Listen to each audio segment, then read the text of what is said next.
एक बड़ा सा आलीशान पुराना घर था। वहाँ करीब 40 बरस की एक औरत अपने पति, एक बेटे और एक बेटी के साथ रहती थी। उसके चेहरे पर हमेशा एक मुस्कान धरी रहती थी। सुंदर सी साड़ी और उसमें मैचिंग करती बिंदी और हल्के से गुलाबी रंग की लिपस्टिक हर समय उस पर सजी रहती थी। अपनी उम्र की गहरी होती लकीरों को फाउंडेशन की परत से छुपाने की कोशिश करती वह एक चलती फिरती सुंदर तस्वीर ही लगती थी। घर के छोटे से बगीचे में हरे भरे सुंदर फूलों के पौधे करीने से गमलों में लगे थे। मेन दरवाजे से अंदर घुसते ही भगवान जी की एक सुंदर बड़ी सी मूर्ति स्थापित थी और मोगरा अगरबत्ती खुशबू का झोंका यकायक सांसों को महकाने लगता। एक कोने की तिकोनी मेज पर ताजे अखबार और पत्रिकाएं थी। दूसरी ओर सेल्फ पर रखी हुई आधुनिक प्रेमों में जड़ी कुछ तस्वीरें बड़े ही सलीके से रखी थी। उस बड़े से हॉल में से एक दरवाजा किचन की ओर खुलता था, जहां सलीके से रखे बर्तन और वहां की साफ सफाई उस औरत की सुघड़ता को दिखला रहे थे। सामने वाली दीवार पर एक बड़ी सी पेंसिल स्केच वाली एक ड्राइंग फ्रेम में लगी बड़ी प्यारी लग रही थी और उसके कोने में उस औरत का नाम लिखा था। अपने हाथ में एक कपड़ा लिए वह डाइनिंग टेबल पर रखी प्लेटों को पोंछकर सजा रही थी। सलाद की प्लेट को सजाना और फलों को फ्रिज से निकालकर टेबल के सेंटर में रखना, यह सब काम हो रहे थे कि अचानक से उसके मोबाइल की बेल बजी और उसने झट से बोला, हेलो। पर मैंने तो खाना बनाया है। और फोन कट गया। फिर उसके चेहरे पर थोड़े मायूसी के बादल आए, पर दूसरे ही पल वह सहज हो गई, क्योंकि बच्चों के स्कूल से वापस आने का समय था।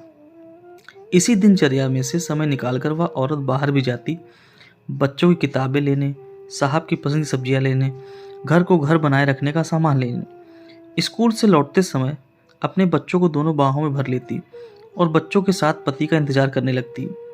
बच्चों की आंखों में अपनी मासूम मांग के पूरे होने की चमक होती कि माँ दिन भर कहीं भी रहे, पर उनके स्कूल से लौटने से पहले उन्हें घर में उनके पसंदीदा खाने के साथ माँ हाजिर मिलनी चाहिए। यही हिदायत पति जी की भी थी। यह सारी दिनचर्या एक घर की रहती है आमतौर पर, और हर दूसरी औरत के पूरे दिन की कहानी भी यही रहती है। पर उस औरत की एक बड़ी मुश्किल थी कि उसकी अपनी हंसी, जो कभी खिलखिलाहट से गूंजती थी, वह नाराज थी उसके चेहरे से। जो संतुष्टि के भाव होते हैं वे उसकी फाउंडेशन की परत के नीचे कहीं दबे थे। वह ढूंढती थी अपनी वह हंसी, पर नहीं मिलती थी वह उसे अपने पास। बच्चे जो अब बच्चे नहीं रहे थे, हंसकर पूछते, क्या खो गया है मैम, हम मदद करें? नहीं, मैं खुद ढूंढ लूंगी, वह अपनी जेब में मिटाती हुई कहती। यहाँ इस कमरे में तो नहीं है ना। बच्चे शायद उसका मजाक उड़ाते, फिर अपनी पढ़ाई में व्यस्त हो जाते और माँ को भूल जाते। पर जब किसी चीज़ की जरूरत होती या भूख लगती तो माँ की याद आती। बेटी जो अब यौवन की दहलीज पर खड़ी थी पूछती, हे मम्मी, जस्ट चिल। तब लगता कि आज की ये पीढ़ी कितनी सहजता से बातों को कह लेते हैं, और एक हम है कि अपने इमोशनल में मन के चक्रव्यूह में ही फंसे रह जाते हैं। ऐसे ही चक्रव्यूह फंसी वह औरत, जो एक सहज हंसी नहीं हंस पाती थी। उसे लगता था कि वह मुखौटा ओढ़े रहती है हर पल। अपनी बहन से बात करते हुए, अपनी सबसे प्यारी सहेली से भी वह अब वही वैसी सहजता महसूस नहीं करती थी। मन खुल नहीं पाता था उसका। कुछ था जो उसके खुश होने से रोकता था।